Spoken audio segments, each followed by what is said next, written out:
大家好呀，这里是徐人梦。今天我们玩欧陆风云5，老本行回归了啊！只有真正老粉才知道啊，为什么我这么说。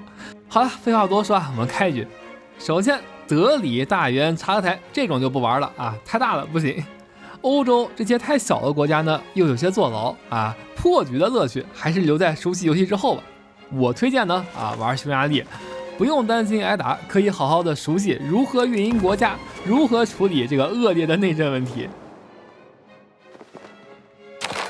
1222年，匈牙利国王安德拉什二世在众多贵族的胁迫下签署了金禧诏书啊，诏书共31条，其中包含了大量丧权辱国条约啊，包括但不限于贵族免税。贵族不得在合法程序的审判前被逮捕或剥夺财产，高级官职不得用外国人和非贵族，国王违反了31条中的任何一条，贵族都有权合法反抗且不被视为叛国等等啊。签署后呢，又过了80年，到了1301年的时候呢，统治匈牙利300来年的阿帕德宗族被这帮贵族给逼绝嗣了啊！贵族一下子又兴奋起来了，纷纷趁着空位期兴风作浪，乱作一团，整个匈牙利王国都陷入了群雄割据混战状态。后来呢，简单说吧，后面出了一个叫做卡罗伊的狠人啊，来自于安茹家族，他带着他弱的不能再弱的弱权臣，用了10年时间打败了所有叛乱贵族，结束了内战，并且开启了匈牙利为期80年的全盛期。现在呢是1337年，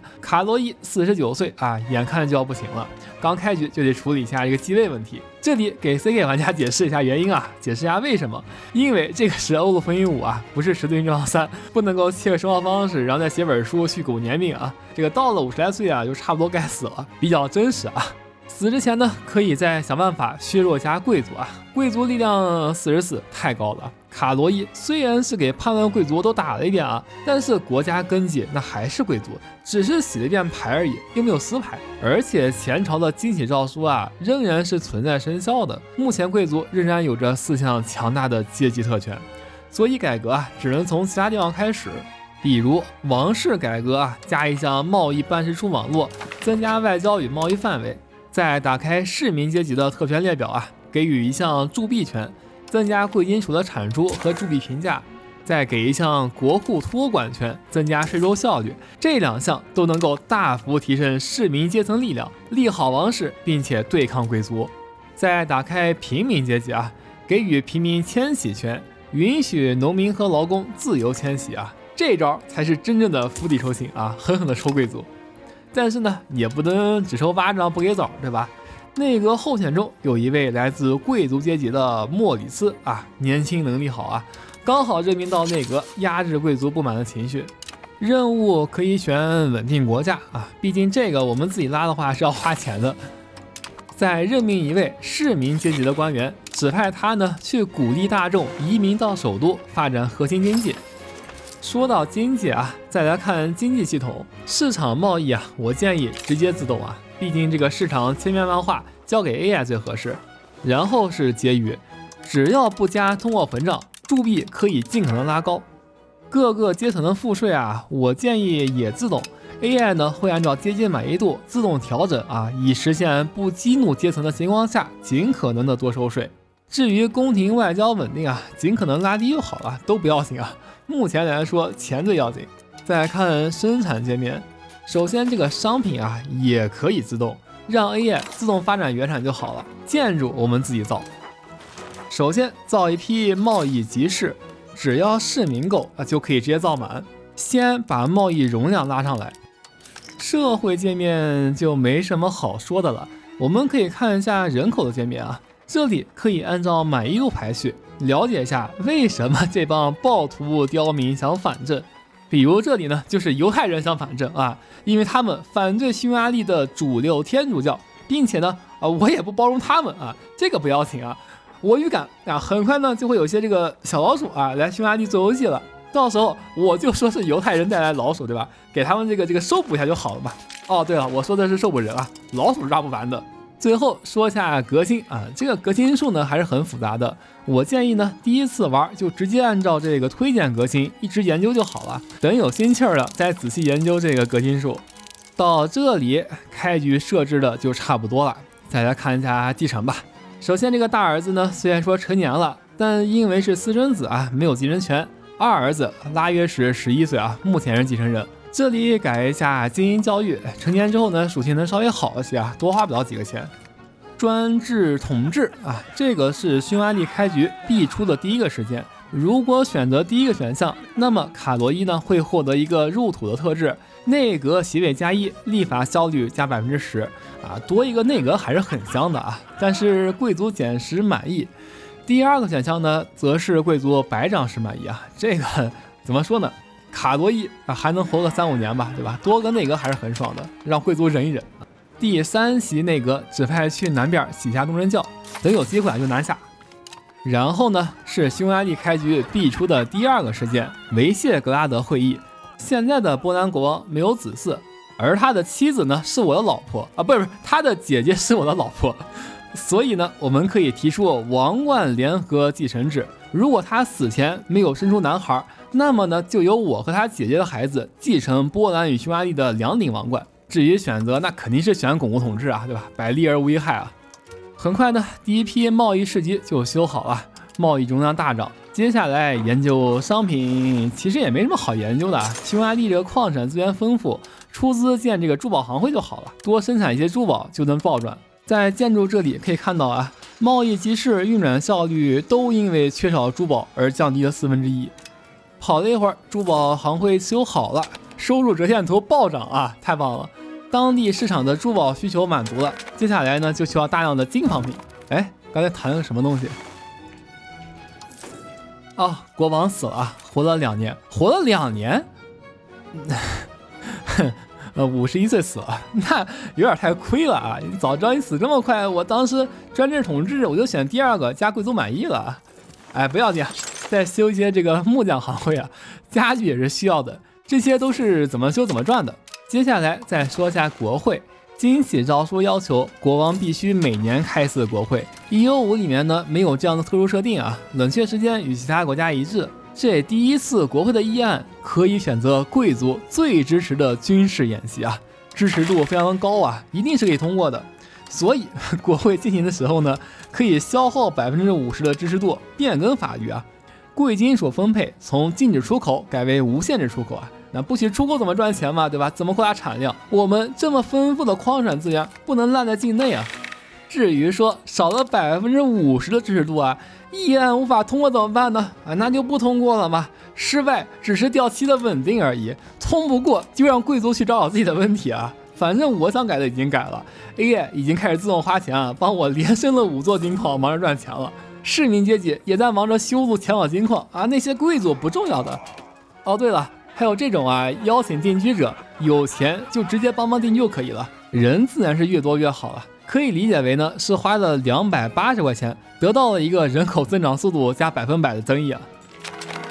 42年，小拉约什成年了，能力51805啊，还不错啊，还不错啊。哎，但是不管怎么说，这个新王上位啊，免得有贵族觉得自己又行了，又能蹦跳了啊，这个得展示下手腕。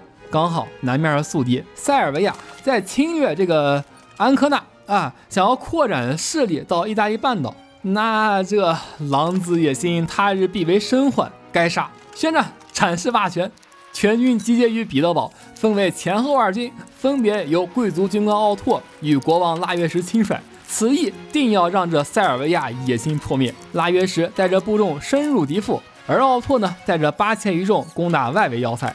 240日之后，要塞攻下，折返回境内，又以448的战损歼敌1944啊，酣畅淋漓啊，酣畅淋漓。经此一战之后，我部那更是畅通无阻，用了3年时间攻下了塞尔维亚几乎全境。谈判桌上，塞尔维亚代表啊，更是没有一句怨言，拱手奉上了布拉尼切沃、舒马迪亚、马奇瓦、托普利查、斯拉蒂博尔、尼什以及拉什卡，整整7省啊。以及157块9毛2的道歉赔款和战争赔款条约啊，承认了他们入侵意大利半岛的错误事实。而拉约什国王代表呢，则是慷慨大度地接受了这份吝啬的割地赔礼道歉。教皇听闻之后啊，更是为我们的正义之行感到无比的激动啊，册封拉约什的先祖罗伯特2世为圣人啊，那太合适了，普天同庆吧。内阁这里的任务啊，全部都放一放啊，先整合省份，经济继续建设，行会原产齐头并进，贵族力量日渐变弱啊，一切都在慢慢变好。然后啊，叔叔来了，哈哈。当我发现的时候呢，叔叔差一步就能进入匈牙利了啊！紧急封闭国门，采购药方，修建医院啊，希望能够避免一些伤亡吧。而事实证明，修晚了，医院修到一半，拉约什的姐姐被叔叔带走了。然后是贵族阶级在内阁的代表莫里斯也被叔叔，哎，不对，这个是野兽袭击身亡。我靠，黑死病期间你还有心打猎啊！总之呢，闲事无书一笔带过。1351年3月，黑死病彻底在匈牙利境内消失了。我们来看看伤亡情况吧，177万啊，好像还行啊，死了大概43.8%的人啊。历史上的匈牙利虽然远没有死这么多，但是游戏里似乎没有做区别对待。战后经济除了等人口慢慢增长，给予平民一些特权之外呢，我还发现一条路子。小亚细亚呢，有个叫卡拉曼的内陆国，吃了太多地啊，现在被拉了很大的包围网。我只需要加入包围网，然后挑起战争，那么我就能够作为战争领袖，在战后获得免费的战争赔款啊！行动不如行动啊，宣战吧！我被迫退出了包围网啊，因为有人拉了针对我的包围网啊，谁啊？保加利亚拉了我的包围网。就因为我吃了一小口塞尔维亚嘛，你这太记仇了呀！那我们等保加利亚退了再说吧。来了一会儿关系，保加利亚好说歹说解散包围网啊。那对卡拉曼发动战争啊，入侵其他国家侵占土地是不可接受的，接受惩罚吧你！14方诸侯非得给你打得服服帖帖的啊！我就不去了啊，我有事儿，我要把重点放在精神支持和战后接受赔款上啊。一眨眼，时间过了4年啊，卡拉曼毫发无损啊，那看来还得我亲自出山啊，建起发军登陆卡拉曼。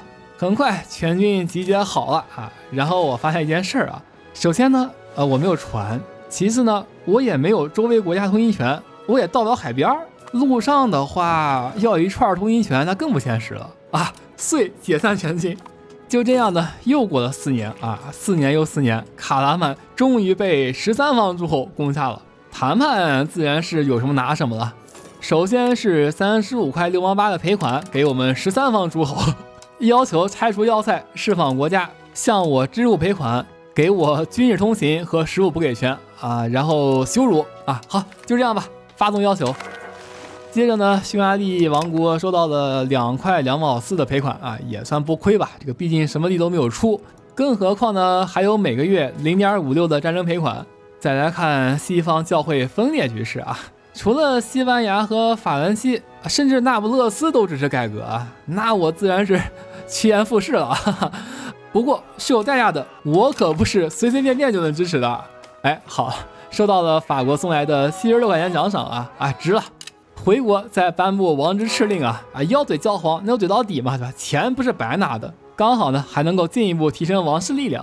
好了，今天就差不多玩到这里吧。最后的王权力量呢拉到了35，贵族力量从44削弱到了29，逐渐平衡啊。至于财政，那更是极大改善了，尤其是矿物贸易啊，高达31，非常优异啊。等人口恢复过来，岗位补齐了，那就更优秀了。总之呢，未来是非常光明的。最后呢，这里是徐日梦。喜欢的话，请3连加关注，我们下期见。